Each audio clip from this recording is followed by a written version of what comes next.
Whether it's Marvel's Thor, Disney's Moana, or those titans that clashed in that movie, pantheons of mythic heroes are everywhere in popular culture. But those Hollywood films barely even begin to scratch the surface of the wild stories our ancestors have told since time began. So, today we're going to look at some surprising mythological stories from around the world. But before we get started, be sure to subscribe to the Weird History channel. After that, leave a comment and let us know what other mythological tales you would like to hear about. Okay, let's bust some myths. In 1779, Captain James Cook, not Hook, so don't worry, Lost Boys, showed up at the island of Hawaii and was immediately greeted by locals reciting a chant called the Kumulipo. The Kumulipo tells how the world was created over the course of a cosmic night, which despite the branding is actually several nights, but try not to get hung up on that. The chant honors a god called Lono, who the Hawaiians had possibly mistaken Cook for. There have been numerous interpretations of the Kumulipo, but the most interesting one comes from American anthropologist Roland Burridge Dixon. Dixon's understanding was that, according to the Hawaiian creation myth, our universe comes from the wreckage of another, earlier universe. And the only creatures that survived from that alien universe are octopuses, or octopi if you prefer. Technically, both are acceptable. So if Dixon's right, the myth is saying our universe is basically just a reboot, and the only thing good enough to keep was the noble octopus. Honestly, we've heard worse ideas for reboots. The god Shiva is one of the principal deities of Hinduism, and odds are he's probably into Cheech and Chong movies and Grateful Dead records. In Shiva's domain, cannabis is known as bang, which is way cooler than anything Tolkien ever came up with. He's also often depicted smoking the plant out of a pipe, or chillum. Of course, he named his pipe chillum. Cannabis is one of the 5 sacred plants mentioned in the sacred Hindu texts known as the Vedas. And according to those texts, after getting into an argument with his family, Shiva wandered off into the fields. Between the fight and the heat, he eventually passed out under a leafy plant. After a nap, he felt compelled to sample those leaves. And oh boy, did they pick him right up. Feeling right as rain, Shiva instantly declared the plant to be his new favorite food. And then we imagine he got the munchies something fierce. At the festival of Shiva Ratri, also known as the Night of Shiva, a celebration of the day the god saved the universe from darkness and got hitched to the goddess Parvati, some people honor the big guy by smoking hashish in his honor.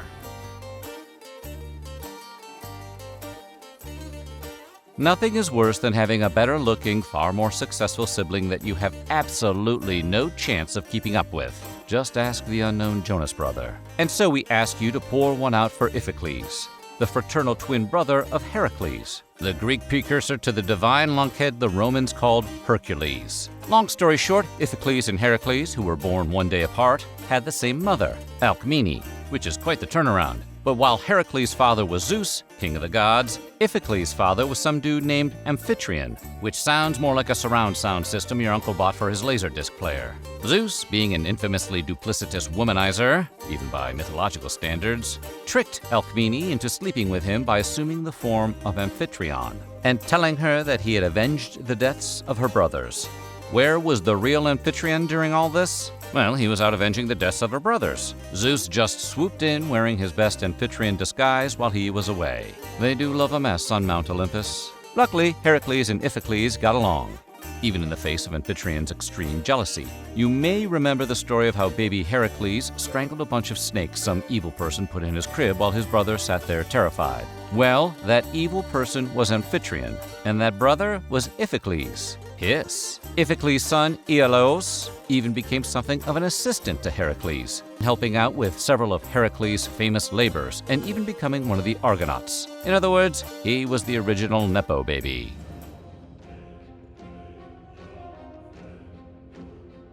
If you've seen the last few Thor movies, you may think that their silly portrayal of Norse mythology contradicts the source material. But you'd be wrong. Like magic-talking squirrel wrong. Case in point, RATATOSKR, a divine squirrel who runs up and down the world tree Yggdrasil, delivering messages between an eagle at the top and a serpent at the bottom. That might be a little tough to wrap your head around, so here's a little more context. The world tree, Yggdrasil, is full of fantastical talking animals. At the top is an unnamed eagle, who is apparently large enough for the hawk Vedrfolknir to perch between its eyes. So it's a very big eagle.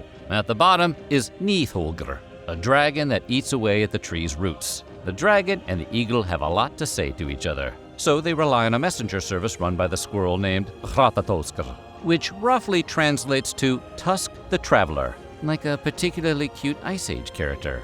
So, what kind of messages does RATATOSKR deliver? According to the Prose Edda, written in the 13th century by the Icelandic scholar Snorri Sturluson, it's a messy gossip and all matters of tea. John Lindau, a professor emeritus of Old Norse and folklore, describes RATATOSKR as a person who helps stir up or keep feuds alive by ferrying words of malice between the participants. Dish, squirrel. Imagine you could save people from horrible fates by seeing into the future and letting them know exactly what lies ahead. Now imagine they would never, ever believe you. It's a real monkey paws situation. Well, in Greek mythology, Cassandra was the daughter of Priam, the guy who was king of Troy when that whole thing with the big wooden horse went down. In Aeschylus' tragedy Agamemnon, Cassandra explains that she was given the gift of foresight by Apollo. But divine gifts are rarely handed out for free in Greek mythology, and Apollo expected a little something in return, if you catch our meaning. But when she refuses his advances, Apollo placed a curse on her, and it was an ironic curse, traditionally the worst kind of curse. Her prophecies would always be accurate, but they would never be believed. Maybe Apollo should have written for the Twilight Zone. Of course, this curse wouldn't prevent her from doing other cool stuff with her foresight, like gambling on sports or playing the stock market, or inventing the stock market for that matter. When the Roman gods were choosing what they got to be gods of, someone had to pick the short straw, and we imagine it was HERCULES, because he was the god of poop. That's tough to put on a t-shirt, no matter how proud you are. Why did the Romans need a god of poop, you ask? Quite sensibly. Well, while it might sound like a weird idea to many modern ears, anyone who works on a farm will probably be able to answer this final Jeopardy question. Poop is an effective fertilizer, and since everything was grown organically back in the day, no poop meant no food. That being the case, the Roman farmers and everyone who relied on them for victuals were very happy to know that Olympus had a man working full-time on making sure the world's poo was freely available and in good standing. So next time you're having some quality phone time in the bathroom, think about tagging your Instagram post, #Thanks HERCULES. Why do hummingbirds hum? According to the Aztec legend, it's because their fallen warriors returned to Earth by the Aztec god of war, Huitzilopochtli, who was himself often depicted as a hummingbird. That's honestly not a bad deal. You get to spend your days drinking sugar water. The Britannica definition of Huitzilopochtli, who is also the god of sun, is a cognate of the Nahuatl words Huitzilin, hummingbird, and Opochtli, left. To the Aztecs, the left side of the world was the south, so Huitzilopochtli essentially means the resurrected warrior of the south.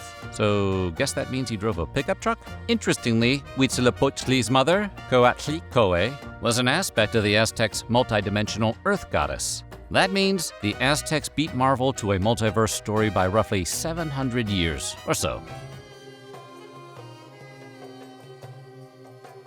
The Egyptian god Kek is a god of nighttime, obscurity, and chaos. Based on that, what do you think he looks like? Were you picturing a frog? If you were, weird, but also correct. Kek is indeed a frog.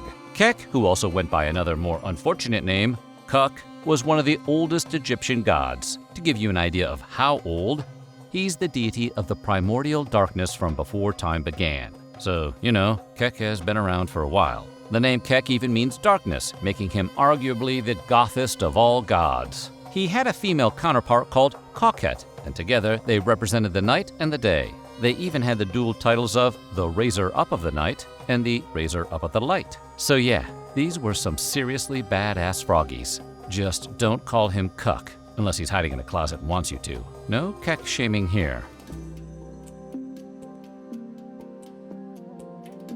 We tend to think of gods as immortal, but that's not always the case. For example, none of the Norse gods were actually immortal. They actually just delayed the aging process by consuming the fruits of Ethan, the goddess of spring. Interesting. And do they sell those online, or? For the best anti-aging tips, it's a good strategy to be buddies with Ethan, the goddess of spring. But if you can't slip in, you might want to try out the Hindu god Brahma's approach to a long life. Not dying. Revelatory, right? For some context, in Hindu cosmology, the god Brahma is not immortal. Rather, his lifespan is a mere 311 trillion and 40 billion Earth years, which means in the cosmic sense, he's still basically a newborn. Anyway, there's a lot of math involved in figuring that out. In a nutshell, Brahma lives for 100 divine years. 1 divine day equals 4.32 billion solar years. And 1 divine year translates to 311.04 trillion solar years. Don't worry, there's not going to be a test. We know alien octopi aren't good at math. What does Brahma do with all that time? Good question. He oversees the creation and annihilation of innumerable worlds and universes, and probably also spends a few hours on the golf course here and there. So what do you think? Which of these myths did you find most interesting? Let us know in the comments below, and while you're at it, check out some of these other videos from our weird history.